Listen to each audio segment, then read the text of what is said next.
Assalamualaikum warahmatullahi wabarakatuh. Selamat pagi Bapak Ibu semuanya. Alhamdulillah kita haturkan segala puji bagi Allah Subhanahu wa taala, kita bisa berada di ruangan ini untuk melaksanakan kegiatan diseminasi budaya positif untuk memenuhi tugas calon guru penggerak angkatan 10. Salawat serta salam mari kita junjungkan kehadirat Nabi Muhammad SAW. Semoga kita mendapatkan syafaatnya di yaumul qiyamah nanti. Oke, baik Bapak Ibu, kita lanjutkan. Ini terkait dengan budaya positif yang nantinya supaya bisa kita terapkan di sekolah, di jurusan khususnya, karena nanti ini akan berkaitan lanjut dengan kegiatan di jurusan. Oke, sebelum kita mulai, mari kita bergerak dulu. Monggo Bapak Ibu bisa keluar dari tempat duduknya yang nyaman. Di depan juga boleh. Iya.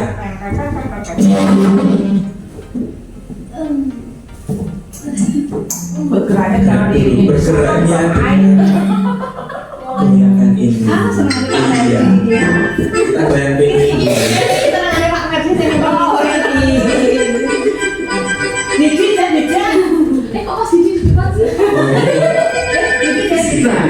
Beautiful.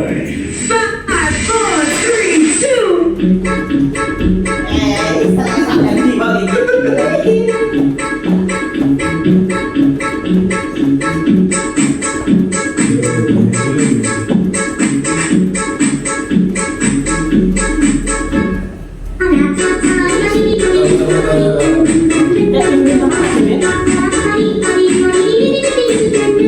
Aku pengen kurang gizi.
Biasa. Sudah panas ya keringetannya.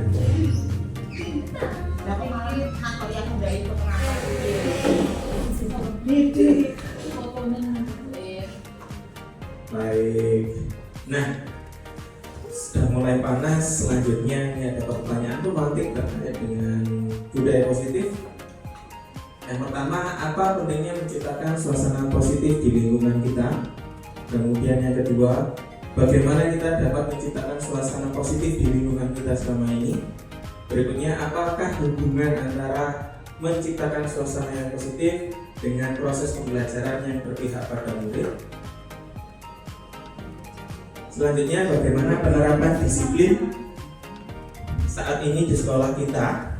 Apakah sudah diterapkan dengan efektif? Bila belum, apa yang menurut Bapak Ibu masih perlu diperbaiki dan dikembangkan? Monggo. Bisa raise hand. Satu-satu dulu aja nggak apa-apa.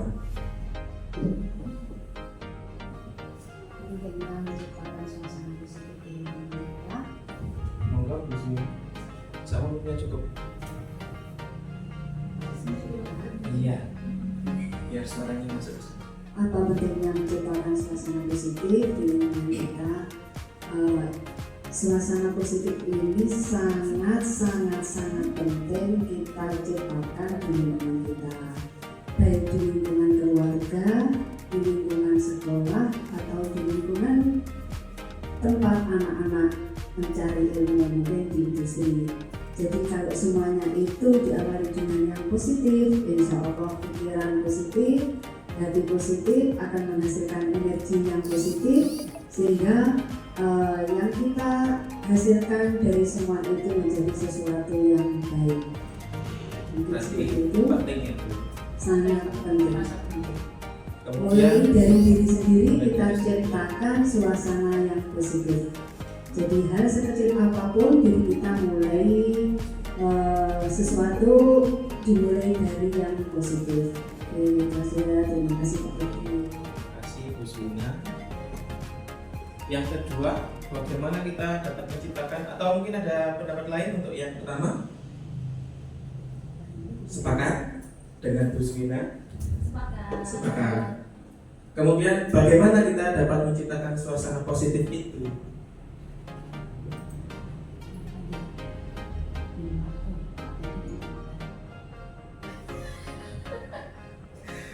Bagaimana? Bu Suna lagi. Bu Erna. Yang lebih tua dulu. Tahu Mak. Bapak Ibu di sini kita sharing ya. Saya bukan bermaksud untuk mengajari. Terima kasih Pak Budi. Bagaimana kita menciptakan suasana yang positif di lingkungan kita? Jadi seperti yang disampaikan Bu Jura tadi, telah kita diawali dari lingkungan. Mas Suci, dari lingkungan keluarga, dari lingkungan kerja, dan untuk menciptakannya sendiri tidak lepas dari perilaku kita sehari-hari. Bagaimana kita sesama teman, kita tetap menjaga sosialisasi yang baik. Ini akan berimbas kepada siswa. Bu Rita mau tambahkan? Monggo. Tapi dimulai dari kita sendiri dulu ya. Selanjutnya, apakah hubungan antara menciptakan suasana yang positif dengan proses pembelajarannya berpihak pada murid?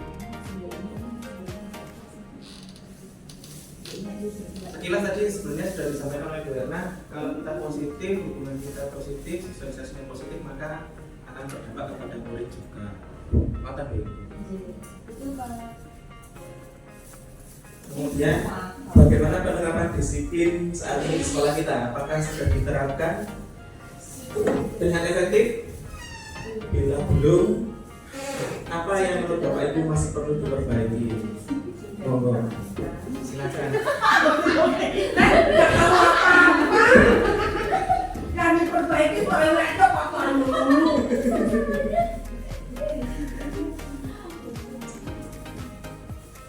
Penerapan disiplinnya belum.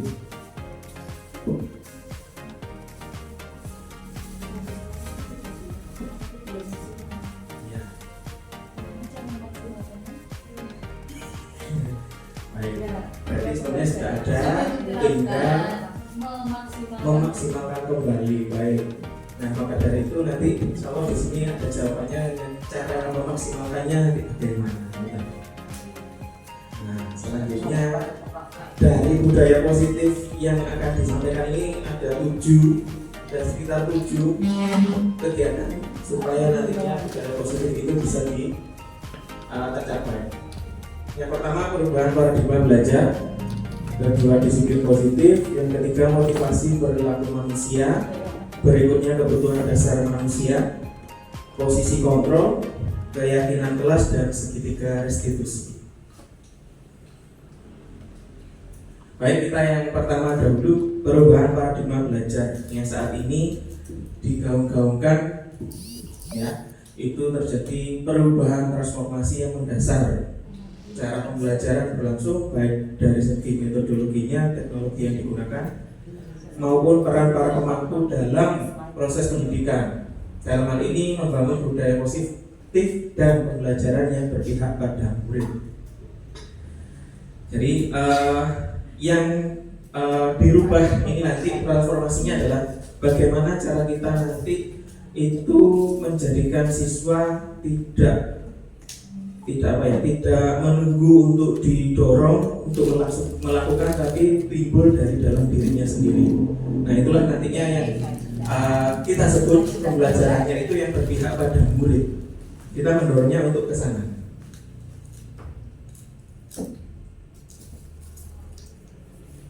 Nah, disiplin positif.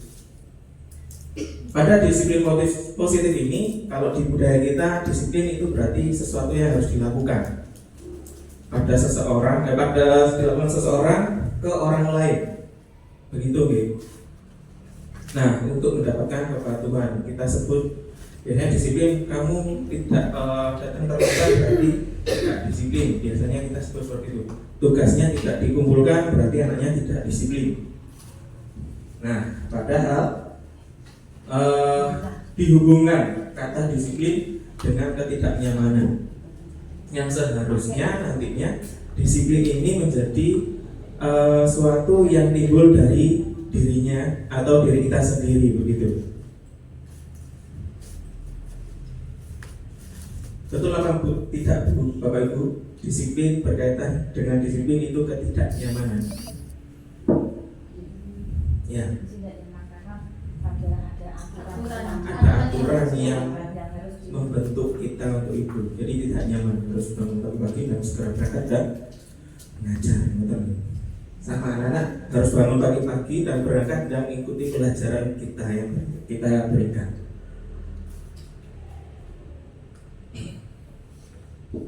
Nah, masih di dalam materi disiplin positif, Bapak kita Ki Hajar Dewantara ini di mana bukunya yang menjadikan dasar untuk paradigma pembelajaran saat ini, di mana ada kemerdekaan, di situ harus ada disiplin yang kuat. Nah, mungkin beberapa kita beranggapan bahwa merdeka itu anak-anak dibiarkan merdeka sakar dewe. Ternyata tidak. Harus ada disiplin yang kuat di dalamnya. Merdeka. Kalau kita mau merdeka berarti perlu ada perjuangan di sana kan kemarin waktu sejarahnya 17 Agustus. Nah, untuk mendasari itu berarti para pejuang kita itu pasti ada yang namanya disiplin yang kuat untuk mewujudkan Indonesia merdeka. Begitu. Jadi sungguh pun disiplin itu bersifat self disiplin atau diri kita sendiri yang mewajibkan dengan sekeras-kerasnya. Tetapi itu sama saja, sebab jikalau tidak cakap melakukan self disiplin, wajiblah penguasa lain mendisiplinkan kita. Dan peraturan demikian itu harus ada di dalam suasana yang merdeka. Nah, ini yang perlu kita rubah paradigma kemarin. Kurikulum merdeka berarti merdeka bukan berarti merdeka semerdeka-merdekanya seenaknya kita sendiri, tapi ada disiplin kuat di sana. Nah, kalau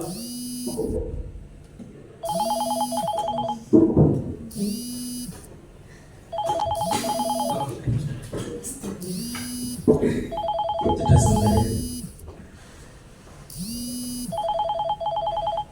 Balik lagi, jadi bila mana kita belum bisa disiplin diri, maka ada penguasa lain yang wajib mendisiplinkan kita. Maksudnya penguasa lain inilah yang nantinya secara gampangnya kita sudah disiplin. Kalau belum berarti harus ada orang lain yang mendisiplinkan kita. Contohnya kalau anak belum disiplin kuat berarti bapak ibu gurunya yang harus mendisiplinkan anak tersebut kan begitu. Nah, itu adalah tindakan yang kalau wis mentok barulah kita yang mendisiplinkan anak tersebut. Begitu. Itu yang disebut, maksudnya merdeka di sini tetap harus ada disiplin yang kuat. Karena kalau tidak seperti itu sama saja bohong.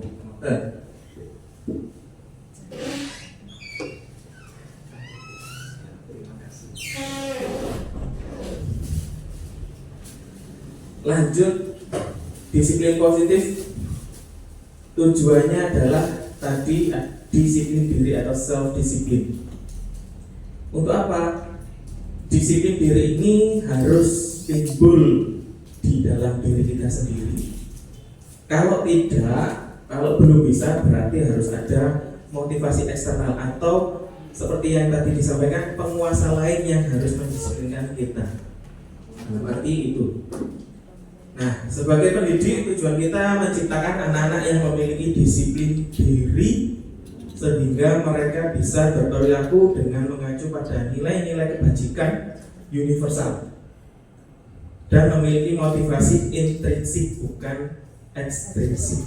Ini seperti gambarnya, disiplin diri itu muncul dari diri kita sendiri. Nah, itulah nantinya yang kita treatmentkan ke anak-anak itu supaya bagaimana disiplin diri itu muncul di dalam dirinya anak-anak, bukan dari kita harus ayo datang tepat waktu. Tidak seperti itu lagi nantinya. Kalau kita yang bilang seperti itu berarti kita di sini, kita menjadi motivasi eksternal bagi anak-anak kita. Disiplin diri dapat membuat seseorang menggali potensinya menuju kepada sebuah tujuan, sesuatu yang dihargai dan bermakna. Nah, gitu. Jadi harus ditimbulkan dari dalam diri kita sendiri dulu. Nah, itu bagaimana?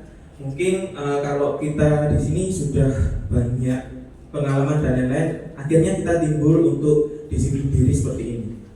Dulunya mungkin kita bisa melihat orang lain sebagai bentuk pengalaman yang baik dan lain-lain. Itu juga akhirnya mendorong motivasi intrinsik dalam diri kita. Kalau ini tidak bisa, berarti harus ada dari luar yang bisa mendisiplinkan kita, begitu. Nah, lanjut. Berikutnya setelah disiplin tadi itu ada dua yang harus kita pahami. Disiplin diri harus dimunculkan dari dalam diri kita sendiri sebelum motivasi ekstrinsik itu mendisiplinkan kita. Nah, sekarang kembali ke motivasi perilaku manusia. Tadi disampaikan bahwa disiplin itu sesuatu yang tidak nyaman, teman-teman.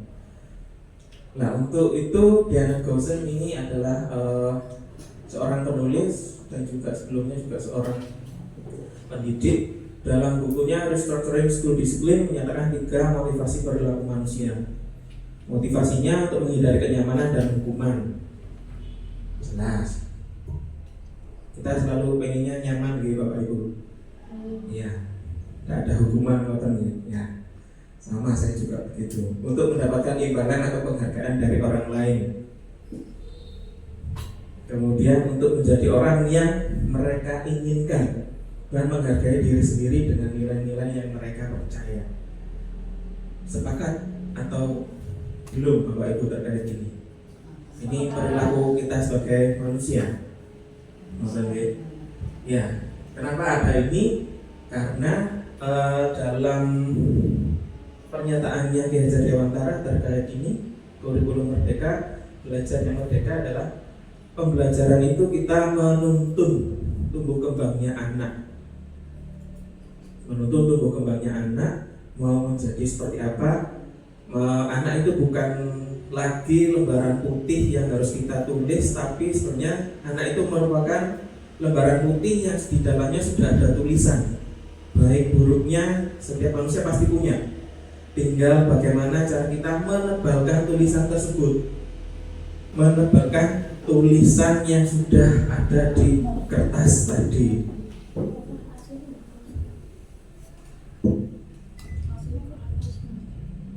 Pasti semua orang punya nilai negatif dan nilai positif. Tinggal kita mau menggambar, mau ditebalkan yang mana. Anak-anak mau kita tebalkan yang mana, yang negatif atau yang positif. Nah, itulah fungsinya pendidikan. Kita merubah paradigma itu. Jadi bukan lagi anak kertas putih terus kita gambar, tapi anak itu sudah ada tulisannya namun buram.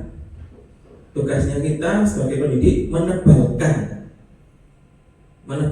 yang nantinya akan mereka gunakan di masa yang datang. Untuk apa? Untuk kebahagiaan sesungguhnya. sebagai manusia dan sebagai masyarakat. Ngoten.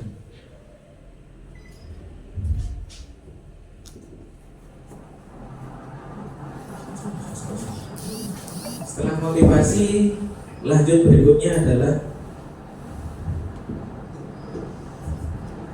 hukuman, konsekuensi, dan restitusi. Ini kira-kira Bapak Ibu apa sih bedanya dari ketiga teks di sini?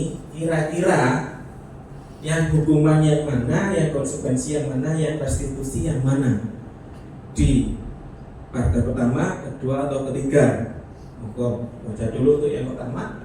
Bersifat tidak terencana atau tiba-tiba anak atau murid tidak tahu apa yang akan terjadi dan tidak dilibatkan. Bersifat satu arah dari pihak guru yang memberikan murid hanya menerima tanpa melalui suatu kesepakatan, atau penghargaan dari pihak guru atau pengarahan dari pihak guru baik sebelum atau sesudahnya berupa fisik maupun psikis. Murid atau anak disakiti oleh suatu perbuatan atau kata-kata. Hukuman atau restitusi? Restitusi. Sudah terencana atau sudah disepakati, sudah dibahas dan disetujui oleh murid dan guru, umumnya dibuat oleh pihak sekolah atau guru, dan murid sudah mengetahui sebelumnya dan diterima bila ada pelanggaran.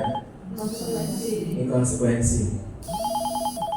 Yang terakhir, proses menciptakan kondisi bagi murid untuk memperbaiki kesalahan mereka sehingga mereka bisa kembali pada kelompok mereka dengan karakter yang lebih kuat. Hukuman. Untuk menjawab ini, kita lihat dulu beberapa slide selanjutnya supaya ini nanti bisa terjawab. Gitu ya Bapak Ibu.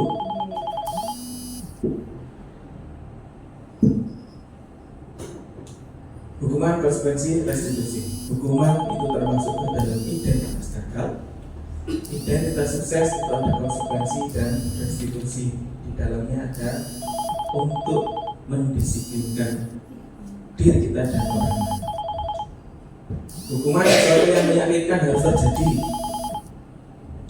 Tidak nyaman untuk murid atau anak untuk jangka waktu panjang. Korban mendapatkan keadilan dan seterusnya. Untuk konsekuensi, sesuatu harus terjadi. Tidak nyaman, ini sama dengan ini, tapi untuk jangka waktu pendek. Korban bisa diabaikan. Murid atau anak dibuat tidak nyaman. Penguatan hanya bertahan dalam jangka waktu pendek. Ini kalau konsekuensi. Restitusi. Restitusi itu merupakan pilihan. Kemudian menguatkan untuk murid, anak dalam jangka waktu panjang. Korban mendapatkan ganti, murid, anak mendapatkan penguatan, masalah terpecahkan, murid belajar tanggung jawab untuk perilakunya. Kira-kira yang ini tadi, yang hukuman mana, yang konsekuensi mana, dan yang restitusi yang mana? Jadi tidak terencana, tapi kan bukan hukuman, berarti tidak terencana dalam waktu pendek toh. ya, Sudah terencana waktu panjang, berarti hukuman. ini sebenarnya adalah konsekuensi yang paragraf Sudah kedua. terencana. Ya, karena ada kesepakatan di antara kedua belah pihak. Anak-anak nanti silakan mengumpulkan tugas. Bila lebih dari jangka waktu yang sudah ditetapkan, maka nilainya berkurang. Berarti konsekuensi. Kalau ini hukuman. Yang pertama ini adalah hukuman Bapak Ibu. Jadi kadang langsung keluar. Contoh terlambat. Ini yang dulu pengalaman di ketertiban. Belum ada hukumannya jelas, ketika ada terlambat langsung kita, oke, kamu silakan membersihkan ini. Anak belum tahu, lari keliling lapangan. Nah, itu adalah hukuman. Jadi langsung. Proses inilah yang namanya restitusi. Jadi ada penguatan di dalamnya supaya anak menjadi lebih bertanggung jawab.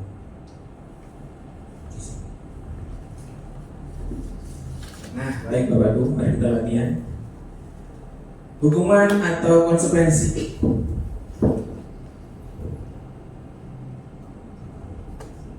Hukuman.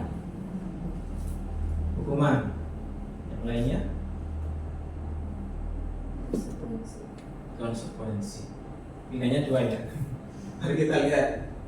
Hukuman atau konsekuensi. Mencatat 100 kali di dalam buku kalimat saya tidak akan terlambat lagi karena terlambat sekolah. Ini adalah sanksi dan konsekuensi. Member. Tadi disampaikan hukuman itu terjadi secara langsung. Kalau seperti ini biasanya sudah ada konsekuensi komitmen dengan anak. Selanjutnya, lari mengelilingi lapangan basket 2 kali karena terlambat dari sekolah. Hukuman atau sanksi? Sanksi. Tidak terencana juga. Jawabannya adalah hukuman Bapak Ibu. Karena sesuatu ini bisa terjadi, bisa jadi besok dia tidak terlambat lagi, sudah bukan lari lagi.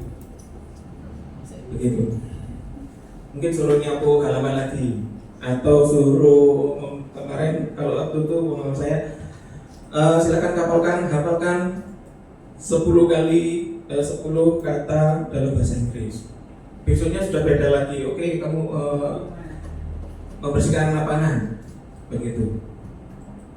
Jadinya maksudnya ke hukuman. Kecuali kalau di awal sudah disampaikan kalau terlambat ini loh konsekuensinya. Nah itu baru masuk sana. Berikutnya, membersihkan coretan yang dibuatnya di meja tulis.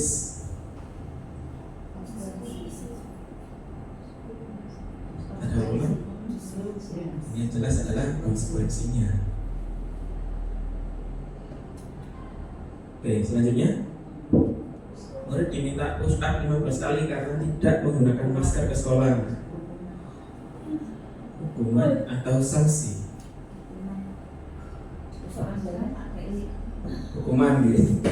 Kita pakai masker harus push up. Ini era pandemi kemarin. Lagi, murid diminta bertelanjang kaki sepanjang hari karena tidak menggunakan sepatu warna hitam sesuai peraturan sekolah. Konsekuensi. Yang benar adalah hukuman. Ya, 11-12 antara hukuman dan konsekuensi. Oke, berikutnya yang restitusi. Ini adalah sebuah cara menanamkan disiplin positif pada murid.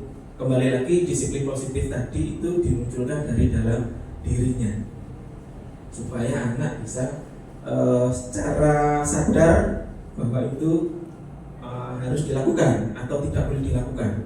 Begitu. Restitusi proses menciptakan kondisi bagi murid untuk memperbaiki kesalahan mereka sehingga mereka bisa kembali pada kelompoknya dengan karakter yang lebih kuat.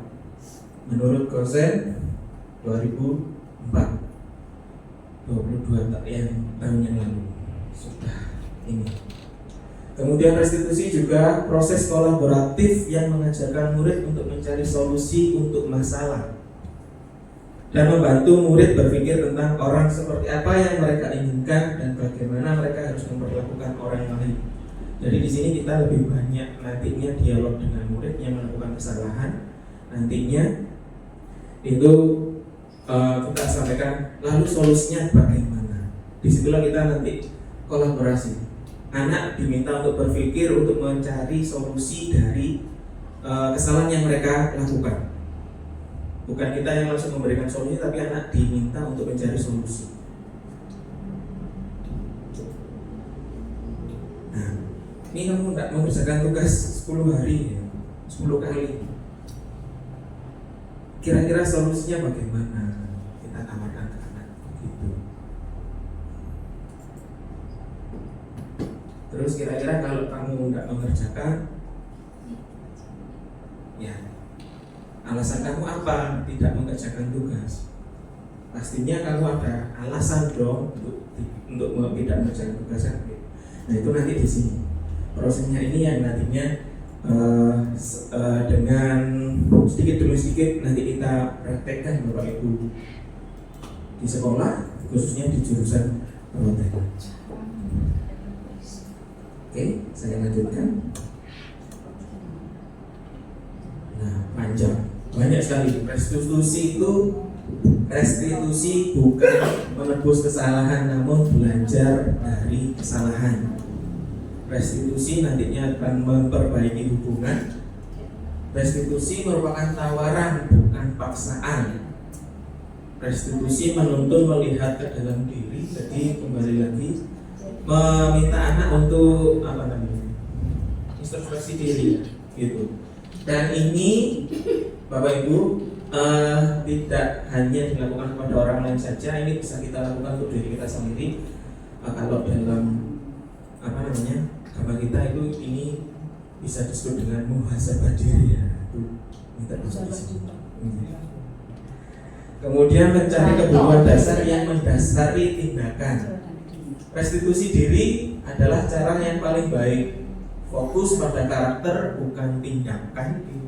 Nah, ini yang nantinya kita cari supaya karakter anak kita di sekolah, khususnya di jurusan perhotelan, supaya bagus kok karakternya, bukan tindakannya. Kalau tindakannya nanti kelihatan kita akan dikerjakan, nanti tidak pas tidak ketemu kita dia mendelewer lagi. Restitusi itu menguatkan, restitusi fokus pada solusi. Kemudian restitusi mengembalikan murid yang berbuat salah pada kelompoknya.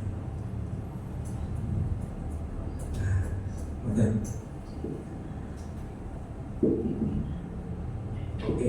Selanjutnya kebutuhan dasar manusia. Kenapa kita mempelajari ini? Karena ini Pak Ibu, mencari kebutuhan dasar yang mendasari tindakan. Karena jelas kebutuhan dasar kita sama nggih? Kebutuhan dasarnya loh ya. Bertahan hidup sama atau tidak? Sama. Kasih sayang dan rasa diterima sama. Apakah ada yang tidak sama? Sama. Kebebasan kita butuh bebas? Ya. Bebas yang seperti apa nanti disampaikan di sini. Kesenangan kita butuh kesenangan? Ada yang tidak butuh kesenangan di sini? Pasti membutuhkan kesenangan ya. Kita sebagai manusia pasti membutuhkan kesenangan. Dan terakhir membutuhkan yang namanya penguasaan. Penguasaan itu nanti seperti apa? Nah, satu persatu bertahan hidup pastinya di sini terkait dengan makan, sandang, pangan, papan. Pasti ada di sini. Dan rasa aman itu masuk ke sini. Berarti harus makan dulu sebelum berangkat sekolah. Ya. Ada rumah. Terus sehat, aman. Kita merasa aman di sekolah. Kira-kira di sekolah sudah memenuhi ini semua? Kantin ada, tempatnya ada, kita untuk ngobrol bareng dan lain-lain ada. Kesehatan juga ada, sudah bagian dan lain-lain ini ada. Selanjutnya kasih sayang dan rasa diterima. Meliputi kebutuhan akan hubungan dan koneksi sosial, kebutuhan untuk memberi dan menerima kasih sayang, dan kebutuhan untuk merasa menjadi bagian dari suatu kelompok. Ini ada nggak? Ya pasti. Yang ketiga, bebas. Bebas berarti kita bisa mandiri. Otonominya aturan kita sendiri, memiliki pilihan dan mampu mengendalikan arah hidup seseorang. Kita punya kebebasan di sana, tapi tetap harus melihat hak orang lain. Tidak boleh kita mencampuri urusan haknya orang lain. Itu kita berarti kita bebas. Kesenangan, kebutuhan mencari kesenangan, bermain, tertawa, ya, healing. Nah, ini masuk ke sini. Ya. Piknik, nah itu nanti bisa dijadwalkan ya Bu Rita. Komponnya kita bisa piknik. Di dasar Oke, selanjutnya penguasaan inilah yang terakhir, kebutuhan dasar kita yang terakhir, kekuatan untuk mencapai sesuatu atau pencapaian, menjadi kompeten. Ya, berita kemarin UKK harus kompeten. Saya kemarin UKK juga harus kompeten. Nah ini supaya apa? Supaya diakui pertama kita menguasai sesuatu, menguasai materi dan lain-lain, menjadi terampil, diakui atas prestasi dan keterampilan kita, jelas, didengarkan dan memiliki rasa harga diri.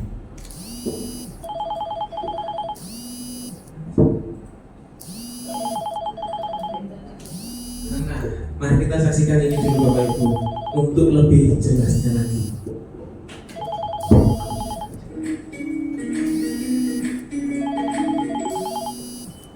Salam dan bahagia Ibu dan Bapak Guru hebat. Untuk membangun budaya sekolah yang positif dengan lingkungan yang aman dan mendukung murid untuk menjadi pribadi yang berdaya, seimbang, dan bahagia, salah satu upaya yang dapat dilakukan oleh guru adalah memahami kebutuhan dasar yang mendasari perilaku murid. Pada video kali ini, kita akan membahas tentang 5 kebutuhan dasar manusia.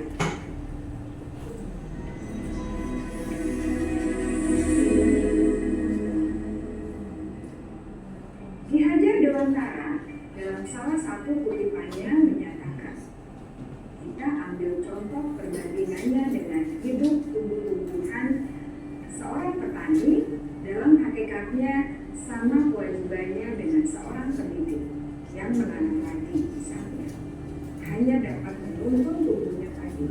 Dia dapat memperbaiki kondisi tanah, memelihara tanaman padi, memberi pupuk dan air, membasmi ulat-ulat atau jamur-jamur yang mengganggu hidup tanaman padi, dan lain sebagainya. Ketika guru memahami kebutuhan apa yang mendasari perilaku murid, dan guru berusaha menuntun dan mendukung murid dalam memenuhi kebutuhannya secara positif, pada hakikatnya guru tersebut ibarat seorang petani sedang berusaha memahami kebutuhan masing-masing tanaman, dan ia berusaha memenuhi kebutuhan tanaman agar dapat tumbuh dengan subur dan maksimal. Dr. William Glasser, seorang psikiater dari Amerika Serikat, menyatakan bahwa seluruh tindakan manusia memiliki tujuan tertentu, yaitu memenuhi kebutuhan dasarnya. Ketika kelima kebutuhan dasar telah terpenuhi secara memadai, maka murid akan tumbuh dengan seimbang dan bahagia. Sebaliknya, ketika kebutuhan dasar tidak terpenuhi dengan baik, maka seseorang akan mengalami emosi negatif, bosan, sedih, dan kecewa. Bahkan mereka dapat melakukan perbuatan yang bertentangan dengan nilai-nilai kebajikan atau melanggar peraturan. Dengan kata lain, perilaku buruk seseorang biasanya adalah respons dari kebutuhan yang tidak terpenuhi. Namun, mereka tidak tahu cara untuk menyampaikannya. Ada 5 kebutuhan dasar manusia menurut Dr. William Glasser, yaitu yang pertama, kebutuhan untuk bertahan hidup atau survival. Yang kedua, kebutuhan untuk merasa diterima atau love and belonging. Yang ketiga, kebutuhan akan kebebasan atau freedom. Yang keempat, kebutuhan akan kesenangan atau fun. Dan yang kelima, kebutuhan akan penguasaan atau power. Kebutuhan dasar yang pertama adalah kebutuhan yang bersifat fisiologis untuk bertahan hidup atau survival. Misalnya, kesehatan, rumah, dan makanan.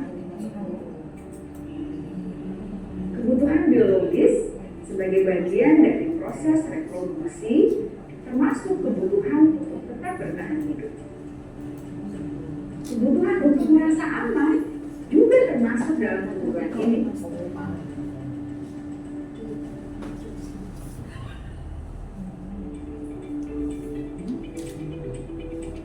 Agar murid dapat belajar dengan baik, kebutuhan mereka akan merasa aman, pangan, sandang, dan papan harus terpenuhi. Bagaimana mungkin mereka dapat belajar dengan baik bila mereka datang ke sekolah dengan perut yang lapar atau bila rumah mereka kebanjiran?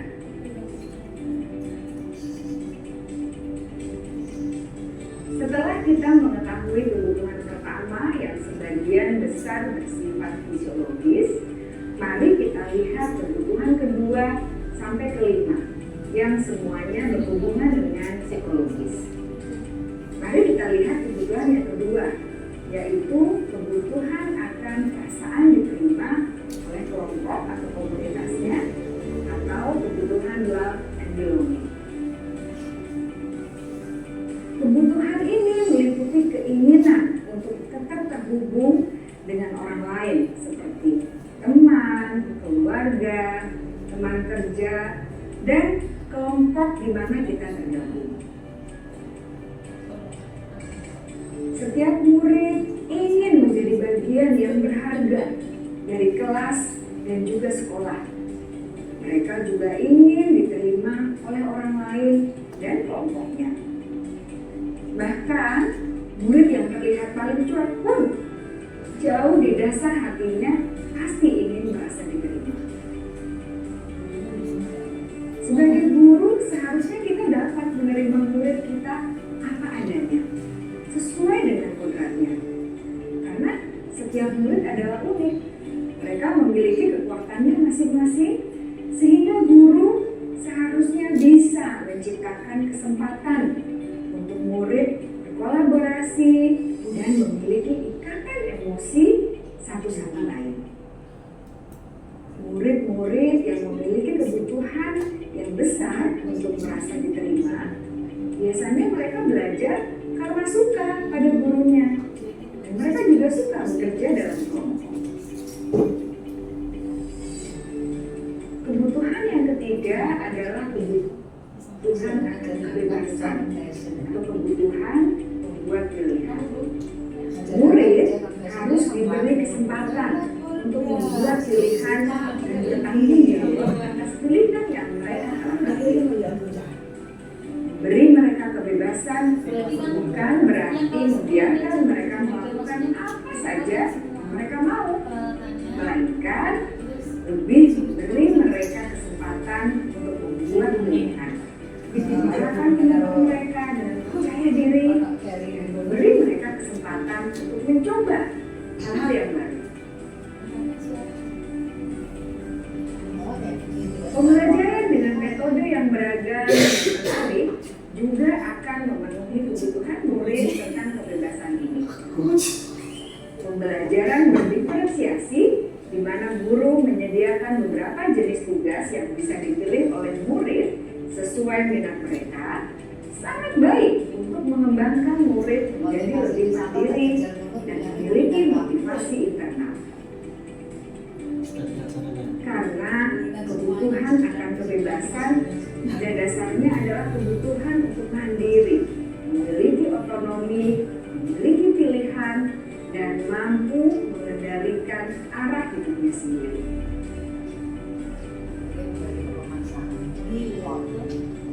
Kebutuhan yang keempat adalah kebutuhan akan kesenangan.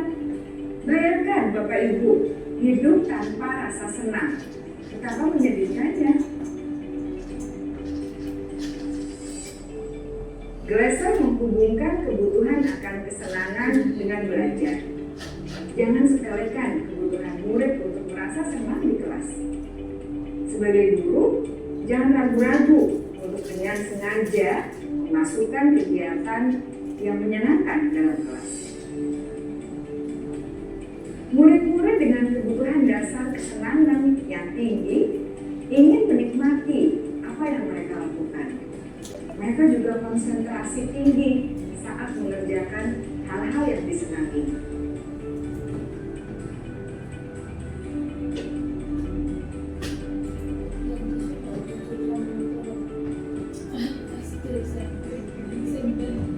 Kebutuhan yang kelima adalah kebutuhan akan penguasaan.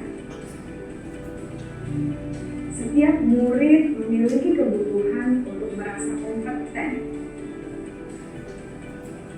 menjadi terampil, diakui pencapaian dan keterampilannya,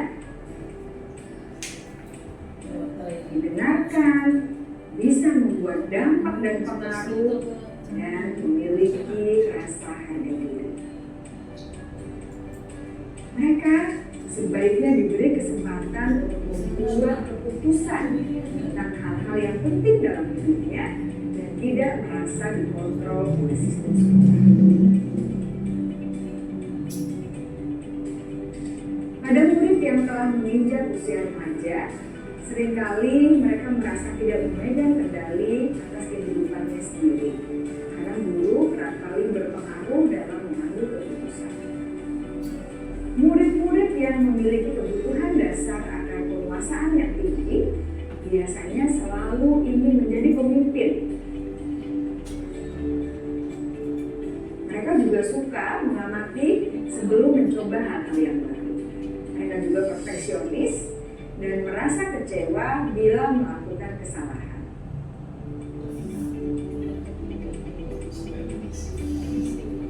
Ibu dan bapak guru sangatlah penting bagi kita untuk mengetahui kebutuhan dasar murid-murid agar kita memahami alasan di balik sikap dan tingkah laku mereka. Bila murid berperilaku buruk atau melanggar peraturan sehingga tindakannya tidak sesuai dengan nilai-nilai kebajikan, maka guru harus mencari tahu alasan yang mendasari tindakan tersebut dan kebutuhan apa yang perlu terpenuhi. Melalui percakapan dengan guru dalam pendekatan disiplin positif, murid dapat diajak untuk bersikap reflektif dalam mengenali kebutuhan-kebutuhan yang berusaha mereka penuhi dan mendasari tindakan mereka. Jika guru mengabaikan perilaku buruk murid, maka perilaku tersebut akan berpengaruh pada suasana kelas yang kurang kondusif dan akan berpengaruh pada tujuan dari pendidikan itu sendiri. Ibu bapak guru hebat, mari kita menjadi guru yang lebih baik dengan memahami kebutuhan dasar murid-murid kita dan senantiasa membimbing mereka untuk menjadi pribadi yang berdaya, seimbang, dan bahagia. Salam dan bahagia, Ibu dan Bapak Guru hebat. Baik Bapak Bu, ini tadi kita lihat video terkait dengan kebutuhan dasar manusia. Intinya di sini kita harus berusaha mengetahui kebutuhan dasar murid supaya ketika anak-anak melakukan hal-hal yang melenceng itu berarti ada dari 5 kebutuhan dasarnya itu belum terpenuhi. Begitu. Jadi kita jadi rengsek, kita jadi jadi semena-mena ketika kebutuhan dasar tidak terpenuhi. Apakah benar begitu? Kita jadi untung kalau tidak dikasih sesuatu. Kita jadi tidak enak, jadi bagaimana lah seperti itu. Maka kebutuhan dasar ini setidaknya kita juga harus mempelajari yang ada di murid. Berarti tadi ada contohnya kalau anak-anak pagi belum makan, berarti gimana? Disuruh makan dulu. Nah, sebenarnya ini juga bukan merupakan kalau seperti itu bukan merupakan full tugas tanggung jawab guru juga, karena orang tua di rumah juga harusnya juga mengetahui terkait dengan ini sehingga bisa matching nantinya. Harapannya begitu. Nah, keluarga itu yang utama untuk terkait pendidikan. Selanjutnya Bapak Ibu harus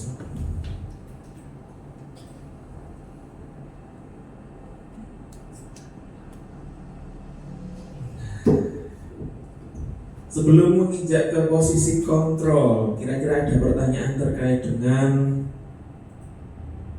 disiplin positif? kemudian motivasi perilaku manusia dan kebutuhan dasar manusia, hukuman, konsekuensi dan restitusi. Apakah ada yang mau ditanyakan Bapak Ibu? Belum. Oke, sambil jalan berarti kita langsung masuk ke dalam posisi kontrol kita sebagai guru ataupun bisa sebagai orang tua. Ada 5 posisi kontrol, yang mana pertama adalah seorang penghukum, di mana seorang penghukum bisa menggunakan hukuman fisik maupun verbal. Kemudian pembuat merasa bersalah, yang menjadikan orang lain merasa tidak nyaman, bersalah atau rendah diri jadinya. Yang berikutnya posisinya menjadi seorang teman. Guru di posisi ini tidak akan menyakiti murid, namun akan tetap berupaya mengontrol murid melalui persuasi. Posisi teman pada guru bisa negatif ataupun positif.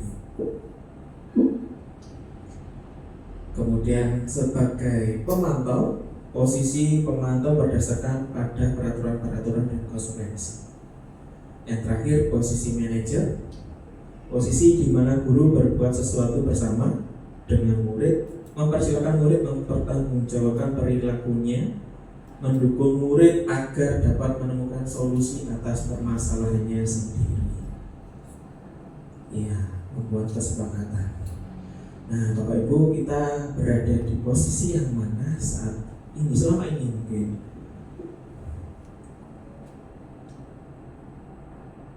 Satu, dua, tiga, empat, 5. Saya lebih banyak kelompok. Di posisi manajer, apakah kita sudah memperlakukan ini? Mungkin sudah, tapi kita nggak tahu ternyata itu adalah posisi kontrol manajer.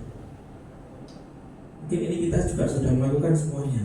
Sudah. Cuma kita nggak tahu maksudnya ini di posisi mananya. Silakan mengeluarkan anggota Ya. kelompok jika Nah, itu memang berarti terlalu konsekuensi. Bapak Ibu yang senior pasti ini sudah melakukan semua.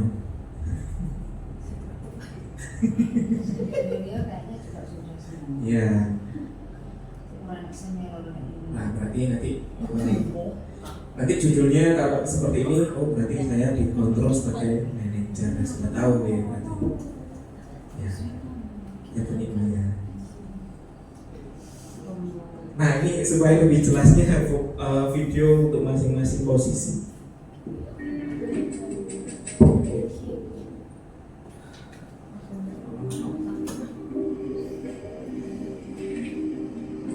Posisi penghukum yang pertama. Naren, Wah, sini kamu. Nasinya membina Selalu terlambat. Kamu deh, pasti terlambat. Saya Alasan kamu apa lagi? Kapan sih kamu tidak terlambat? Malas sekali ya kamu jadi anak. saya Dasar pemalas. Gak kapok-kapok sih kamu. Sudah berapa kali terlambat? Sana, kamu keliling lapangan basket 2 kali. Hukuman saya harus ke lapangan basket, Bu. Kenapa? Kamu melawan ibu. Berani-beraninya jawab. Sudah terlambat, masih berani jawab pula. tim ketertiban. Sekarang, keliling lapangan basket 5 kali sekalian. Biar kapok. Cepat. Pergi sana ke lapangan basket. Iya. Lanjut. Itu posisi penghukum ya. Yang berikutnya posisi membuat merasa bersalah.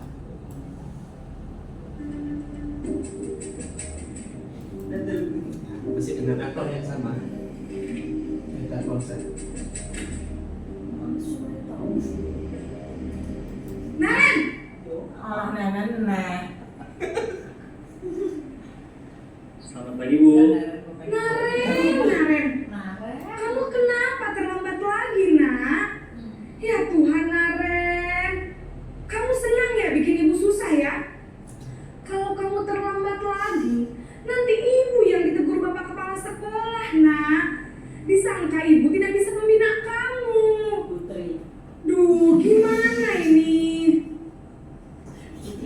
Maaf Bu, Duh Gusti Naren. Kamu suka ya kalau ibu tegur bapak kepala sekolah? Terus, sekarang ibu harus tulis apa ini di buku absen? Ini kamu sudah sering terlambat loh. Ibu harus apa coba? maaf Bu, maaf sekali. Ya sudah, lain kali jangan bikin ibu susah lagi ya nak ya. Ibu tidak.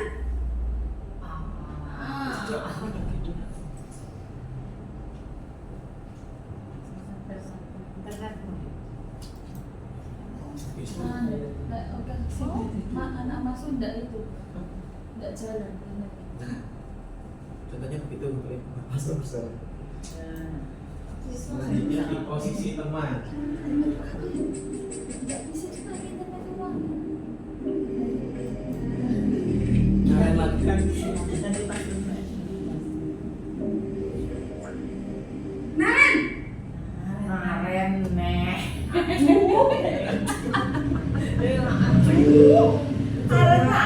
sudah jam berapa ini nak? Terlambat lagi ya sayang. Iya Bu, Jadi ibu tak saya sayang. menolongkan saya Bu. Kamu malah menyalahkan ibu kamu. Kamu bukannya anak yang mana yang paling kencang. Kok terlambat sih? Iya Bu, saya memang terlambat bangun tadi. Jadi biarpun saya lari kencang, tetap gak kejar Bu. Ya sudah sana. Nanti lain kali larinya lebih kencang lagi ya. Biar gak terlambat lagi. Bikin seneng ibu. Senang ibu. Ibu, demi ibu.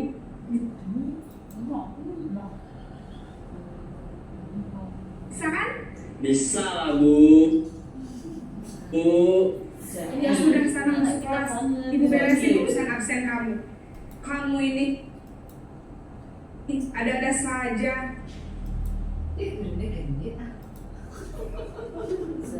Dalam posisi teman, guru berbicara. Aku lagi nulis jadi pakai tangan. Jadi kesempatan.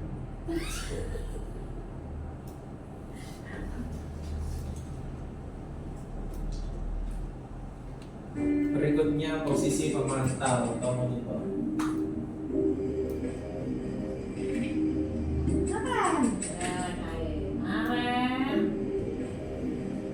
Naren, Nadanya Iya. Masih awal kan selamat pagi Bu.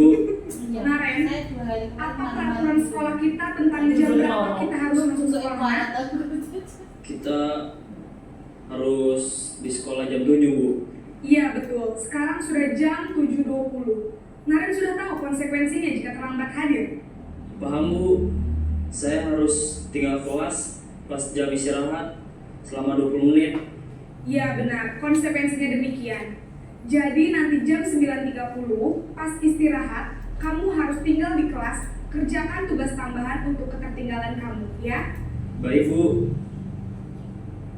menyesuaikan dengan konsekuensi. Posisi pemantau mengandalkan penghitungan atau data untuk mengontrol murid. Guru mengarahkan murid berdasarkan peraturan dan konsekuensi. Seorang pemantau menunjukkan bahasa tubuh dan ekspresi wajah yang datar dan Cenderung formal.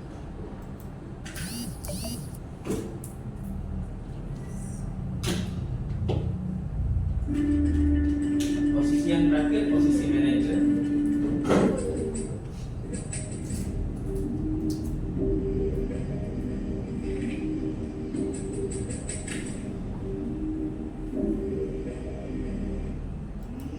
Naren,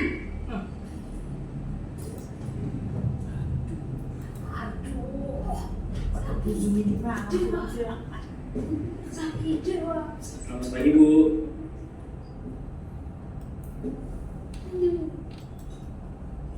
selamat pagi Naren.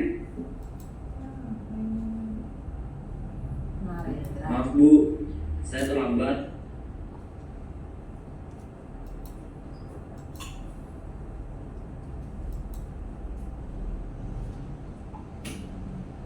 Iya, sekolah masuknya jam 7, sekarang sudah jam 7.20. Jadi sekarang bagaimana ini, Naren? Maaf Bu, saya pas dalam saya semalam. Baiklah. Menurut kamu, keyakinan sekolah yang mana yang perlu kamu?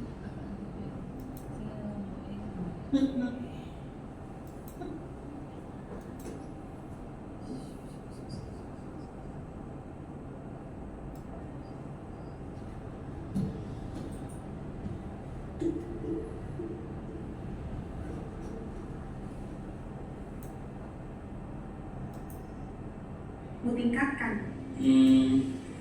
Menghargai diri sendiri dan orang lain mungkin ya Bu. Setuju. Jadi, apakah Naren meyakini prinsip saling menghormati tersebut? Iya Bu, saya meyakininya. Apakah Naren bersedia memperbaiki masalah keterlambatan ini? Bersedia Bu. Bagaimana kamu akan perbaiki masalah keterlambatan ini? Saya akan coba untuk tidak lupa menyetel alarm saya Bu. Baik, kalau Naren lupa menyetel alarm di rumah, ada. Nah, itulah 5 posisi kontrol yang divisualisasikan contohnya. Jadi terlihat bedanya nih Bapak Ibu. Yang posisi kontrol penghukum seperti apa, kemudian pembuat merasa bersalah seperti apa, sebagai teman seperti apa, pemantau seperti apa, dan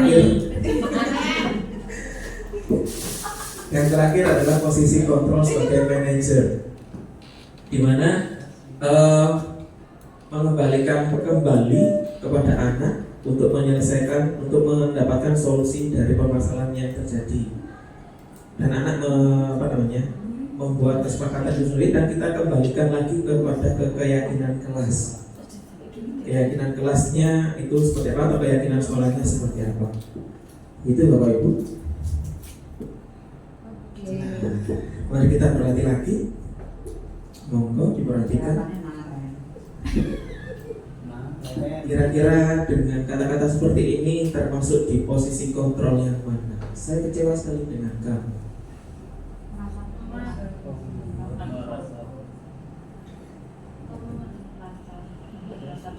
Jawabannya adalah membuat merasa bersalah. Selanjutnya, terlambat lagi, pasti terlambat lagi. Selalu datang terlambat, kapan bisa datang tepat waktu? Jangan Bapak-Ibu. Ada penghukum, pembuat merasa bersalah, pemantau manajer. Pemantau. Kita lihat jawabannya. Jawabannya adalah penghukum. Iya.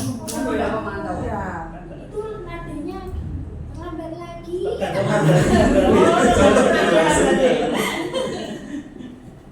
Kapan kamu bisa datang ke waktu? Terlambat terus kan dipantau. Kunci jawabannya salah. Tadi kalau pemantau itu dikembalikan lagi kepada konsekuensi yang ada. Ya. Selanjutnya, sudah tidak apa-apa, duduk bersama, nanti agar dibantu. Ya. Ini baru posisi kontrol sebagai teman. Ya, bestie.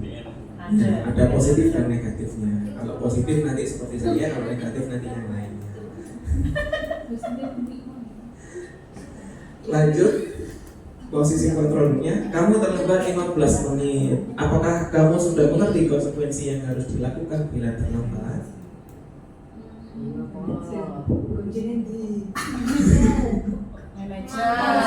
Manajer atau pemantau?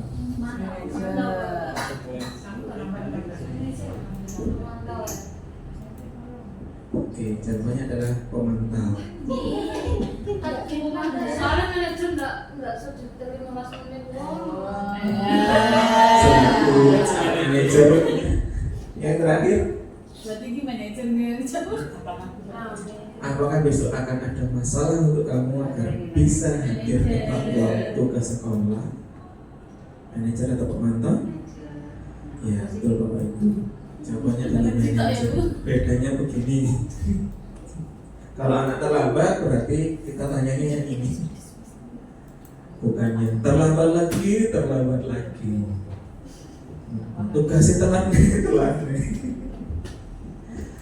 Jadi 5 posisi kontrol tadi. Yang pertama adalah penghukum, kedua pembuat merasa bersalah, ketiga teman,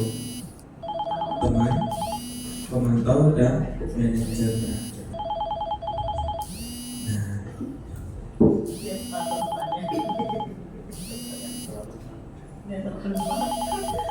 ini Bapak Ibu. Jadi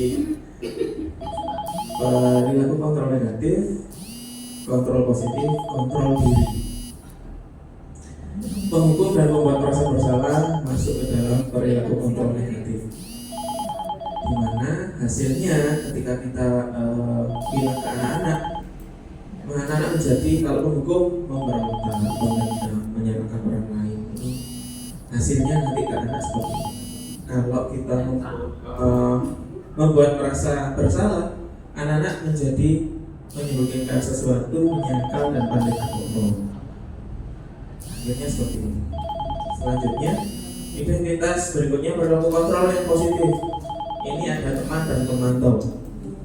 Teman ada positif, ada negatifnya.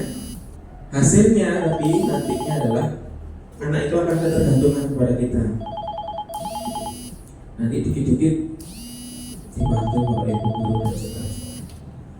Kemudian kalau pemantau, contohnya apa peraturannya, apa konsekuensi dan sanksinya, apa yang telah kamu lakukan, apa yang terjadi sekarang, seperti itu. Hasilnya untuk anak ini, dia menyesuaikan bila diawasi, yang tadi. Bila ada kita, dia akan sergap, bila tidak ada kita, dia meles kemana-mana. Nah ini, kalau kita kembali kepada konsekuensinya, nantinya seperti ini. Kalau manajer ini sudah kembali kepada kontrol diri, kembali lagi ke tadi disiplin positif, intinya adalah nantinya adalah mendisiplinkan diri. Kontrol diri, guru berbuat mengajukan pertanyaan. Apa yang kita yakini? Apa kamu meyakini hal tersebut dan seterusnya. Hasilnya di sini menguatkan watak atau karakter. Nah ini perlu dicoba Bapak Ibu. Saya pun juga masih mencobanya untuk menjadi ke sini bagaimana. Yang sudah ini semuanya, tinggal yang satu ini sebagai manajer. Penghukum sudah waktu di ketertiban, jadi tim killer di sana. Membuat merasa orang bersalah, ya. Kamu tidak kasihan sama saya, kamu tidak kasihan sama orang tuamu, kesini. Jadi teman, iya. Jadi pemantau juga iya. Kadang saya sampaikan konsekuensinya apa, sanksinya apa. Terus bagaimana? Nah ini yang agak lumayan lebih banyak nantinya ngobrol ke anak akhirnya. Tapi yang memberikan penguatan kepada anak, begitu. Disitulah penguatan kepada karakter kepada anak ada di pertanyaan-pertanyaan di posisi manajer ini. Selanjutnya, selanjutnya ke keyakinan kelas Bapak Ibu. Kenapa ke keyakinan kelas? Mengapa keyakinan kelas? Mengapa tidak peraturan kelas saja? Ada pertanyaan pemantik di sini. Mengapa kita memiliki peraturan tentang penggunaan helm pada saat mengendarai kendaraan roda 2 atau motor? Yang kedua, mengapa kita memiliki peraturan tentang penggunaan masker dan mencuci tangan setiap saat? Monggo Bapak Ibu. Pertanyaan 1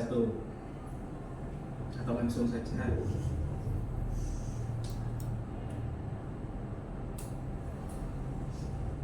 Mengapa kita memiliki peraturan penggunaan helm?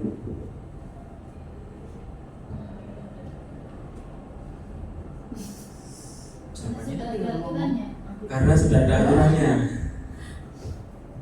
Demi keamanan. Demi keamanan. Ada lagi supaya tidak kena tilang.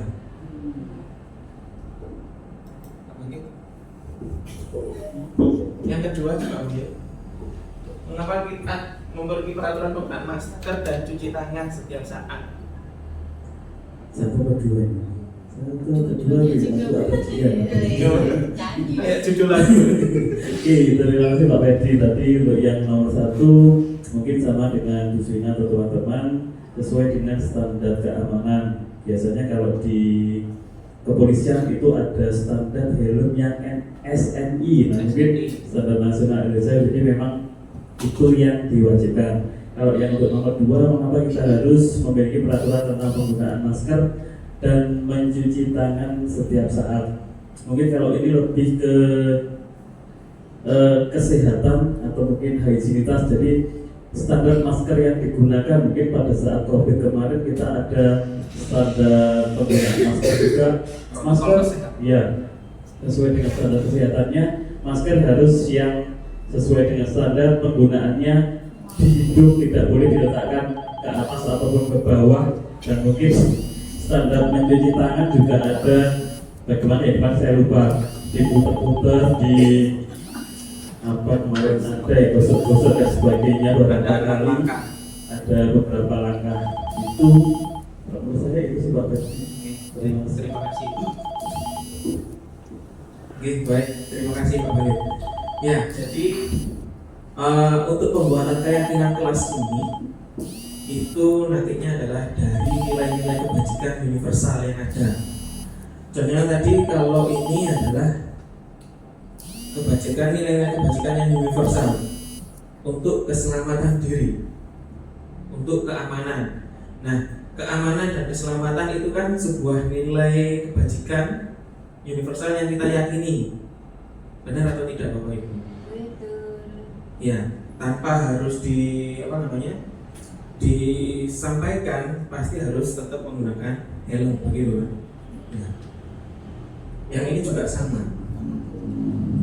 Awal-awal mungkin susah penggunaan masker, tapi saat pandemi selama 2 tahun, ternyata saya sendiri merasakan ketika pulang nggak pakai masker yuk, malah keselototan, malah tidak bisa bernapas mah.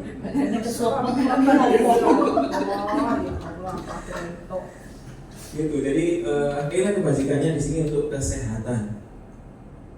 Jadi nilai-nilai kebajikan itu yang kita tonjolkan, yang universal, nilai kebajikan universal, di mana tidak menyangkut terkait dengan sara nilai kebajikannya, begitu.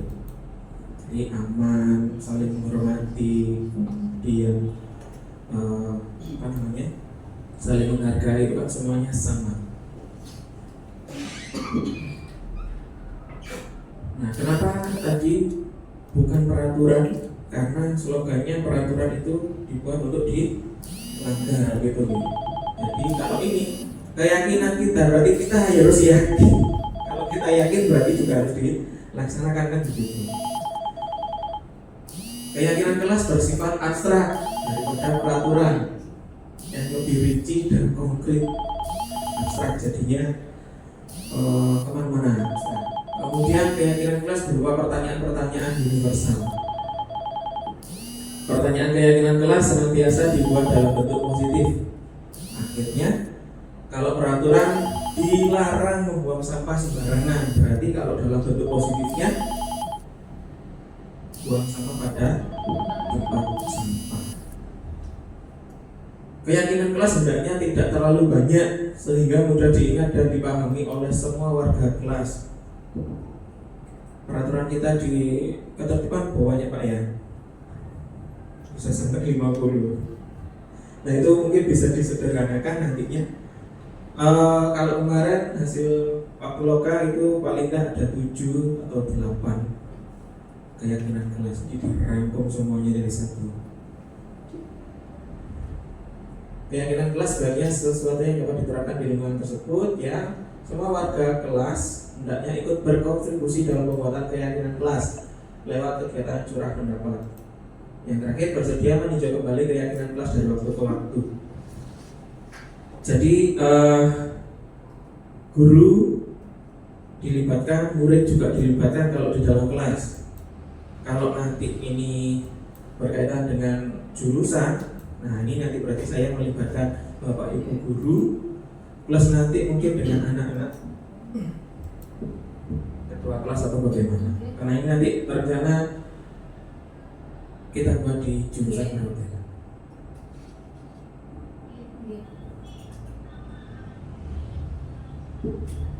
Nah, baik Bapak Ibu, ini berikut ada beberapa contoh peraturan yang ada. Kembalikan barang ke tempatnya, dilarang mengganggu orang lain dan seterusnya sampai berjalan di kelas dan koridor. Nah, kira-kira sekarang kita menentukan nilai kebajikan apa sih yang ada di dalam peraturan tersebut.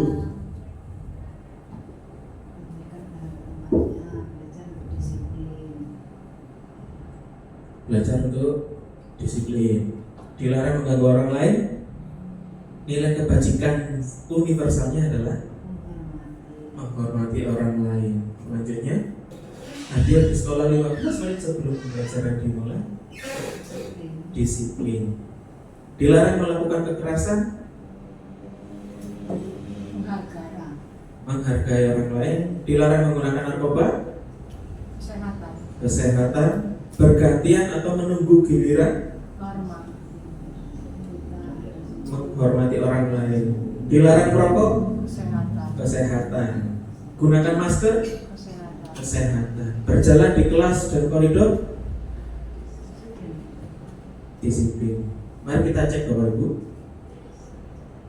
Ya, ini nilai-nilai kebajikan universal yang tadi sudah disampaikan oleh Bapak Ibu. Kembalikan barang ke tempatnya berarti bertanggung jawab. Dilarang mengganggu orang lain berarti saling menghormati.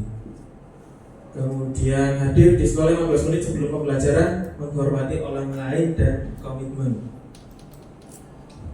Melakukan kekerasan berarti nilai kebajikannya adalah keamanan dan saling menghormati. Ini tadi benar. Kesehatan, dilarang menggunakan narkoba. Bergantian atau menunggu giliran, menghormati orang lain dan berempati. Kemudian dilarang merokok. Kesehatan, menghormati orang lain. Gunakan masker, berarti kesehatan dan keamanan. Berjalan di kelas, koridor, keamanan dan keselamatan. Jadi inilah contoh-contoh nilai kebajikan universal yang ada.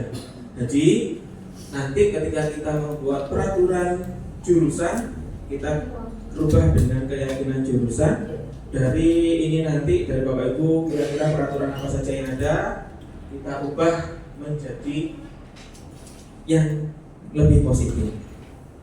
Tuh. Prosedurnya banyak sekali. Yang pertama curah pendapat, ya nanti kita sharing semuanya, kemudian dicatat semuanya. Nah, ini nanti berarti kalau kita membuat keyakinan jurusan, nanti ada beberapa guru sama anak-anak kelas 11 mungkin atau kelas 10 bisa diikutkan. Kemudian ganti kalimat dalam bentuk negatif menjadi positif. Yang tadi dilarang menjadi tidak ada dilarangnya.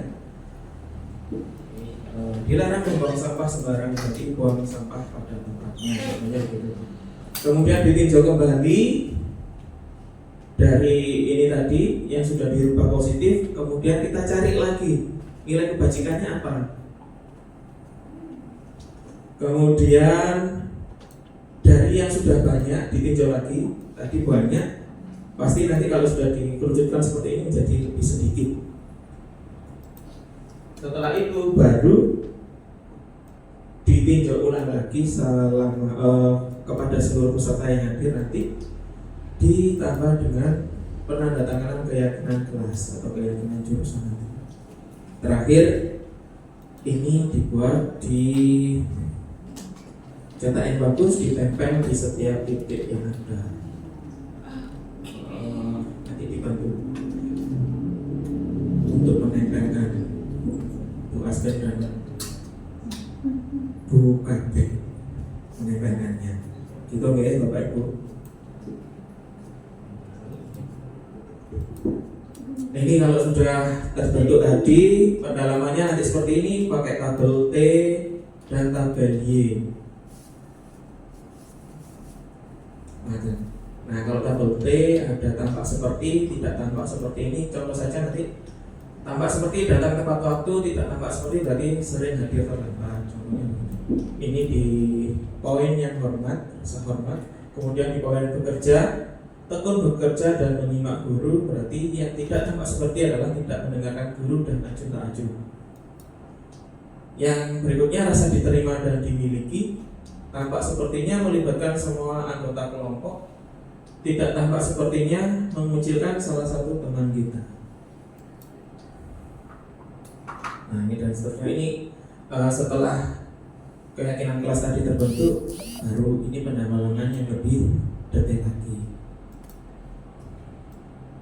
Di tabel Y-nya seperti apa? Ada terlihat, terdengar, dan berperilaku. Terlihatnya berempati terhadap perasaan orang lain, memegang barang milik orang lain hanya dengan isinya. Berarti terlihatnya pinjam, tapi nanti terdengarnya harus bilang saya izin pinjam ini, seperti itu. Perilakunya bagaimana? Tersenyum ramah dan seterusnya. Nah, untuk yang tabel T dan tabel Y ini nanti bisa dikembangkan lagi supaya anak lebih tahu maksudnya hasilnya daripada keyakinan kelas ini tadi, karena sudah tertulis secara umum. Nah, ininya secara detailnya di sini. Nah, ini Bapak Ibu.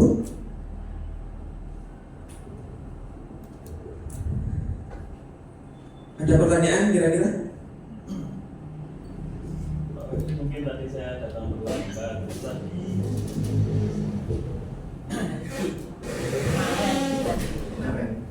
Kemarin kebiasaan.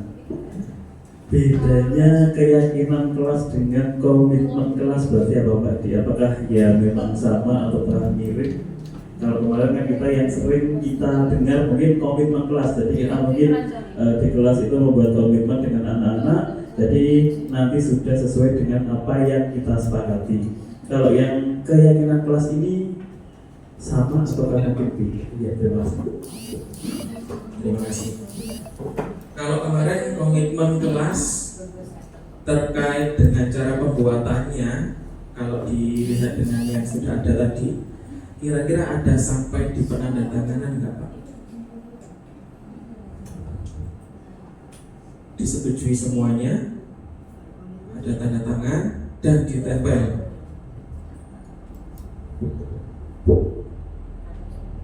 Sudah ada yang tanda tangan Pak Ibnu, tanda tangan juga semuanya, dan ditempel juga sudah ada. Bedanya dengan keyakinan kelas ini adalah menjadi sesuatu hal yang kita yakini akhirnya, bahwa letter lambat itu menjadi tidak baik, berarti saya harus datang tepat waktu, bukan karena akhirnya ada konsekuensi atau komitmen di dalamnya. Begitu. Gimana? Masih kurang? 11-12. Jadinya kalau sesuatu yang kita yakini, ya, sesuatu yang kita yakini berarti itu akan mendorong kita untuk melakukan hal yang lebih baik, enggak? Ya enggak? Sesuatu yang kita yakini. Contohnya kita yakin bahwa bahwa Tuhan itu ada. Nah, itu kalau itu bukan universal, jadinya keseharian, nggak boleh. Kalau tidak makan lapar. Ya, kalau saya belajar tekun, saya yakin saya belajar tekun berarti nanti akan ada hasilnya kan begitu. Nah, itu akan memunculkan motivasi diri yang nantinya bagai saya loh. Nah, itu lapar. Monggo sambil didengar jawabannya. Jadi bedanya keyakinan dengan komitmen pasti harus dilakukan kan begitu. Kalau yakin tanpa harus disuruh pun saya yakin harus dilakukan gitu. Jadi ini itu bedanya Pak. Yang menjadikan beda adalah keyakinannya dalam melaksanakan. Kerjakan atau menjalani. Iya. Kalau pada saat kita bekerja, di hotel, yakin saya kalau datang terlambat nanti jadi dipotong. Berarti motivasinya kan harus datang tepat waktu supaya tidak dipotong. Akhirnya dari motivasi ekstrinsik tadi akhirnya menjadi kebiasaan kita, menjadi motivasi intrinsik begitu. Jadi mungkin itu Pak bedanya. Ada lagi Bapak Ibu?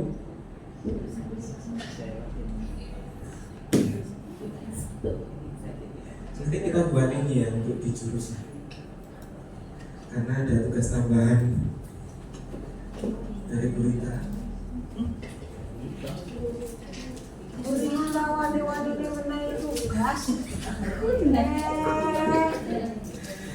Baik Bapak Ibu lanjut, insya Allah ini materi terakhir segitiga restitusi. Ini prakteknya nanti dari untuk menciptakan disiplin positif. Tadi kita sudah bicara terkait dengan motivasi perilaku manusia atau kebutuhan dasar manusia, kemudian hukuman, konsekuensi dan restitusi ini. Selanjutnya ada posisi kontrol, dan yang terakhir ada keyakinan kelas. Ini yang terakhir adalah segitiga restitusi. Karena di sini nanti di posisi kontrol tadi juga dijelaskan bahwa ketika kita menjadi posisi kontrol manager pasti kembali menanyakan keyakinan yang ada di kelas kepada anak. Seperti kemarin tadi, kira-kira apa yang sudah kamu yakini terkait dengan datang terlambat di kelas? Apa itu segitiga restitusi? Segitiga restitusi proses dialog, lebih banyak ngomong, berbicara dengan siswa. Dilakukan oleh guru atau orang tua agar dapat mewujudkan anak yang mandiri dan bertanggung jawab. Baik, jadi langkah segitiga restitusi itu ada 3. Yang pertama menstabilkan identitas, kemudian memvalidasi tindakan yang salah, dan yang terakhir menanyakan keyakinan. Nah, keyakinan ini yang mana? Keyakinan kelas tadi, keyakinan di jurusan tadi. Ini 3 ini. Langkahnya seperti apa?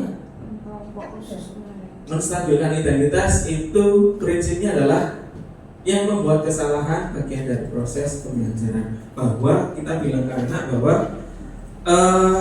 yang melakukan kesalahan ini tidak hanya kamu saja, orang lain pasti juga melakukan kesalahan yang sama.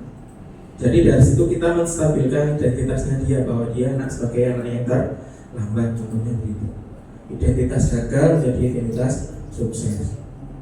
Jadi semua orang pasti melakukan hal itu kadang, ya kadang sih pasti ada. Jadi bukan berarti saya yang salah, saya bersalah terus menerus, jadinya seperti itu. Nah itu kita stabilkan identitasnya. Begitu. Langkah yang kedua, validasi tindakan yang salah. Berdasarkan prinsip setiap perilaku berupaya memenuhi suatu kebutuhan tertentu.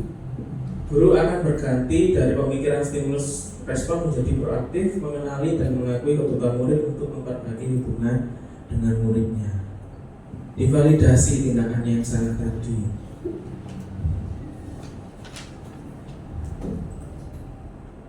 Yang terakhir,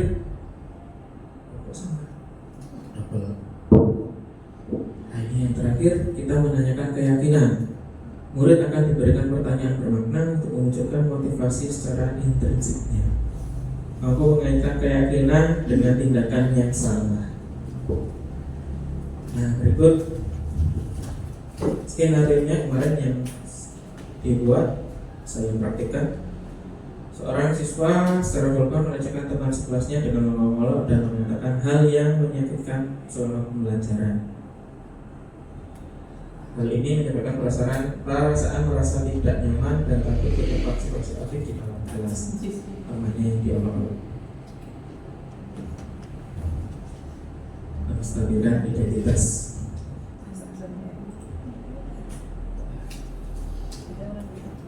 Izin makan, ini video dulu.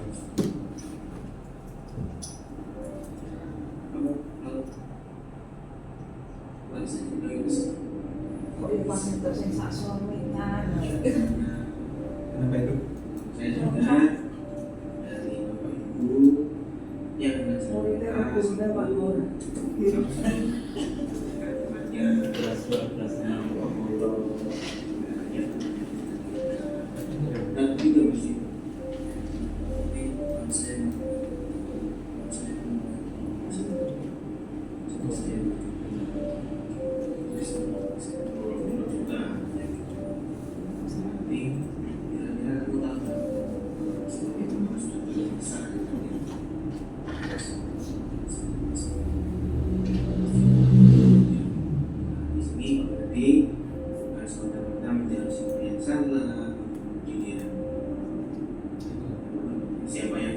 siapa yang salah, tapi kita mencari solusi untuk solusi dia sendiri bagaimana?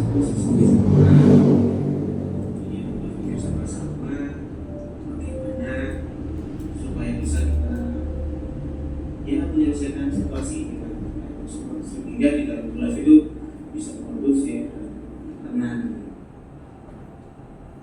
Itu kurang lebih untuk menstabilkan identitas anaknya. Selanjutnya validasi tindakan yang salah. Pasti ada alasannya, kan? Alasan apa yang dilakukan dia? Pasti ada alasan toh melakukan hal tersebut kepada si A. Diduluin dari temannya. Yang saya paham karena tidak semuanya, tidak kamu saja kalau belok pasti ada validasi tindakan salah tersebut divalidasi bahwa supaya menekankan bahwa tindakan itu memang salah, jadi harus bagaimana nantinya penyelesaiannya. Kira-kira kalau seperti itu, apakah kamu tidak sama dengan anak seperti itu?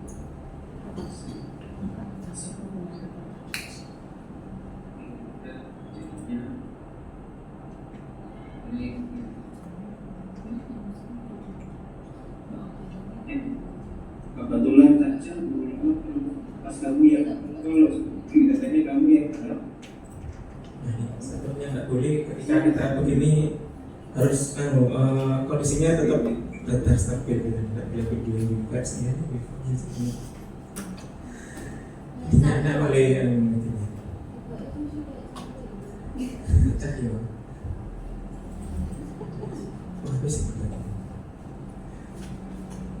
Oke, yang terakhir menanyakan keyakinan kelas. Sekarang balik lagi kita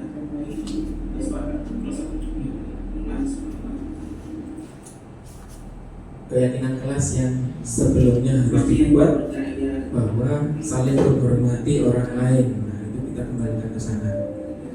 Nah, nantinya itu untuk memancing dia berpikir solusinya untuk menyelesaikan itu bagaimana.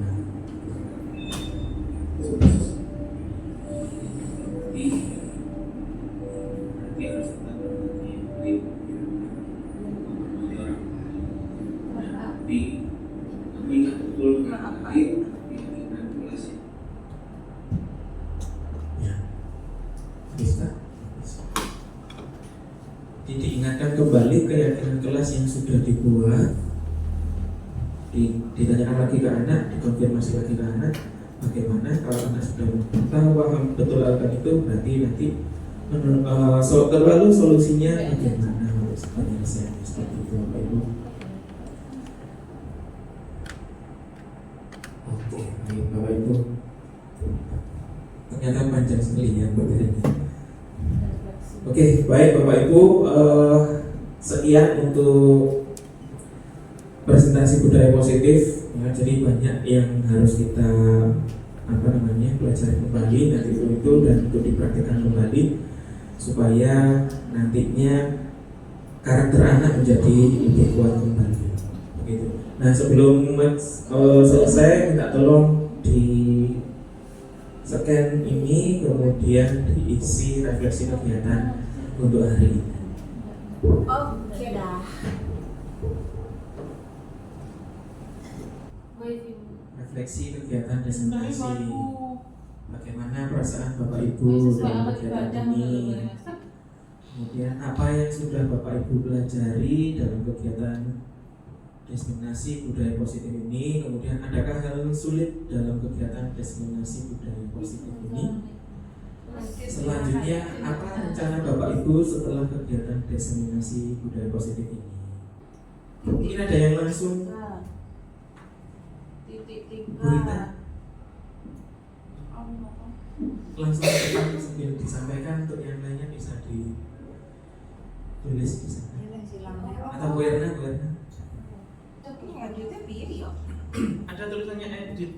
Di titik 3 ini. Iya, di titik 3 itu. Buka postingan, tab baru, salin, mulai tampilan, tambahkan postingan sebelumnya, Edit post. ke anak ya.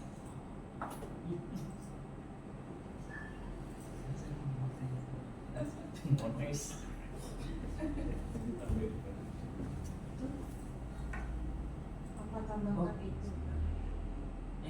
Iya. Iya. Nah, bersyukur terbuka wawasan yang lebih luas.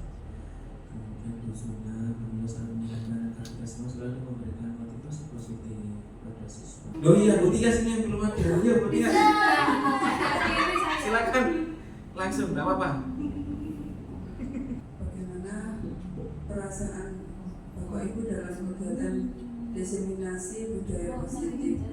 Perasaan saya alhamdulillah senang mendapat ilmu baru. Semoga ya bisa diterapkan. Nanti saling kolaborasi kita. Oke. Kemudian apa yang sudah Bapak Ibu pelajari dalam kegiatan diseminasi budaya positif? Tadi yang sudah dipelajari segitiga restitusi, kemudian disiplin kontrol, Posisi kontrol, positif. disiplin positif, kemudian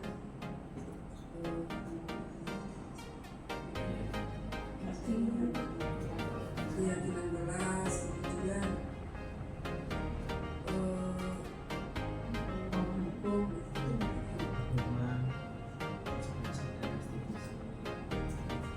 ya mungkin itu ada beberapa itu. Kemudian ada yang disebut dengan diseminasi budaya positif. Mungkin perlu dipelajari lagi dan membiasakan hal-hal itu, semoga nanti bisa rencana ke depannya.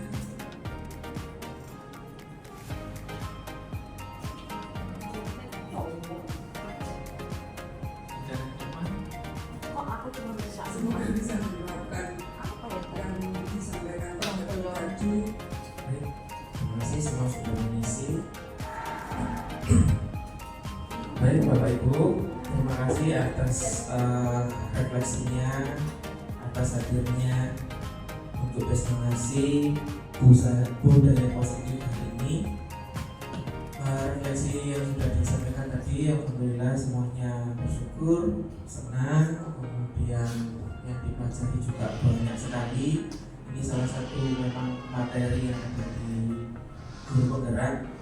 Kita dimulai dari filosofi pendidikan Ki Dewantara, memang menuntun anak sesuai dengan kodratnya, kodrat alam dan kodrat zaman, dan seterusnya sampai budaya positif ini.